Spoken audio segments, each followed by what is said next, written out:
Bismillah. Masalah orang meninggal mendengar orang yang hidup hampir disepakati. Memang ada perbedaan. Sebagian mengatakan tidak mendengar.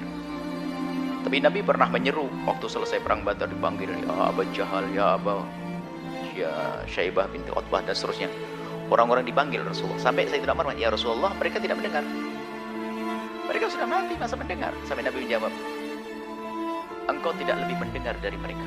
Artinya mereka mendengar. Kemudian juga kita disunnahkan kalau ziarah kubur mengucapkan apa? Assalamualaikum. Nah, berarti ini mengisyaratkan bahwasanya mereka mendengar. Mereka mendengar salam kita. Assalamualaikum ahlad diyar minal mu'minin wal mu'minat wal muslimin wal muslimat wa inna insyaallah bikum lahiqun nasallallahu wa lakumul afiyata. Nasallallahu lana wa lakumul afiyata. Hadis sahih. Baik, masalah mendengarnya orang meninggal dunia adalah sudah jelas. Tidak usah bertanya lagi, tidak usah ragu lagi. Orang meninggal dunia mendengar omongan. Bahkan dalam hadis juga, waktu ada orang mengkubur, dia akan mendengar terompah kaki berjalannya. Di saat meninggalkannya, dia mendengar semuanya. Kemudian yang kedua, tempatnya alam barzah itu bukan di kubur itu. Kubur itu menyimpan jasadnya seorang manusia. Alam barzah ini sampai digambarkan dia sudah alam. Jadi alam itu ada alam rahim, ada alam dunia, ada alam barzah, ada alam akhirat nanti. Dan alam rahim dengan alam dunia itu beda. Gedean mana? Gede alam dunia. Jadi alam rahim dengan alam dunia, gede alam dunia. Apakah setelah itu ada orang pengen masuk lagi ke rahim? Nggak ada. Alam barzah itu dengan alam dunia sampai dikatakan seperti perbandingannya seperti alam rahim dengan alam dunia. Gede alam barzah, Anda tahu. Seperti apa dan di mana tempatnya? Anda mati baru tahu nanti. Kemudian setelah itu ada alam akhirat, surga dan neraka. Wah, yang luasnya sudah. Nah, jadi alam barzah itu beda dengan alam dunia. Undang-undangnya pun beda.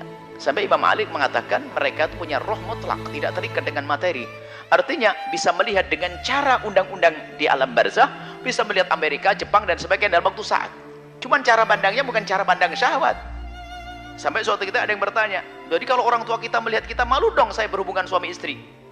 Sampai pertanyaan, masuk akal pertanyaannya. Karena dipikir dia melihat kita dengan undang-undang dunia. Undang-undangnya bukan ilmu dunia, undang-undangnya adalah undang-undang alam barzah. Yaitu apa? Amal baik dan buruk. Kalau melihat anaknya, seorang anak perempuannya melayani suaminya, hubungan suami istri, bagi seorang ibu adalah jadi amal baik, bukan hubungannya. Karena tidak ada syahwat lagi di situ, bukan urusan syahwat. Nah, jadi mendengar dan melihat. Baik, Anda tidak usah ke kubur pun doa sampai. Tidak harus pergi ke kubur. Adapun pergi ke kubur ini babnya beda. Masalah ziarah kubur yang diajarkan Nabi. Bukan masalahnya adalah masalah doa. Kalau doa Anda di mana saja berdoa. Doakan dia. Doakan beliau-beliau yang telah meninggal dunia dimanapun Anda berada. Kemudian, adapun masalah ziarah kubur ini banyak faedahnya. Kuntu nahaitukum an ziyaratil qubur. Aku pernah melarang kalian ziarah kubur, kata Nabi. Ala fazuruha, sekarang dianjurkan Nabi. Ziarahlah kubur kalian, fa innaha tudzakirukumul mauta tudzakirukumul akhirata. Karena ziarah kubur mengingatkan engkau akan akhirat. Jadi kalau kita ziarah kubur siapa saja untuk mengingatkan akhirat. Bahwasanya kita pun bakal mati. Semakin hari kita semakin dekat dengan ini liang. Agar kita sadar untuk semakin giat dalam beribadah. Memanfaatkan waktu yang tersisa, memanfaatkan hembusan nafas yang masih ada, menjauhi kemaksiatan. Kemudian setelah itu apa? Mendoakan juga, mendoakan di tempat yang jauh nyampe, dekat juga nyampe. Jangan sampai ziarah kubur hanya ngeliat tok, tidak berdoa. Keterlaluan bener Anda itu. Mendoa sekali, maka doa di atas kubur sah, membaca Al-Quran di atas kubur sah, bukan di atas, saya masih di kubur sah. Baca Quran di kamar sah, baca Quran di sawah sah, baca Quran di mana saja sah. Jangan sampai dirubah. Baca Al-Quran di kubur jadi haram, nggak ada aturan begitu. Saya ziarah kakek saya ingin membaca, saya ingin mengambil ibrah. Banyak saya juga bakal mati seperti kakek. Cukup sampai di situ saja. Kok pelit banget kamu? Nggak pernah doain? Ya doa dong. Allahumma firlahu warhamhu. Cukup dengan doa. Ada sebab-sebab dikabul doa. Apa itu? Dengan amal soleh, baca Quran, baca ini dan sebagainya, agar doa dikabul. Belum lagi masalah ihda'u thawab yang ulama kebanyakan mengatakan nyampe. Pahat baca amal baik sebaik-baik banyak-banyaknya, lalu Anda hadiahkan. Bagi yang mengatakan tidak sampai, itu urusan Anda. Saya kirim kepada Anda, insya Allah, jangan khawatir. Yang nggak percaya tetap saya kirimin nanti. Jadi permasalahannya adalah ini beda masalah ziarah kubur. Jadi kalau Anda dalam mendoakan, biarpun Anda tidak bisa ziarah, jangan lupa doa. Ziarah Anda dengan batin Anda, ziarah kubur. Itu adalah memang sunnah.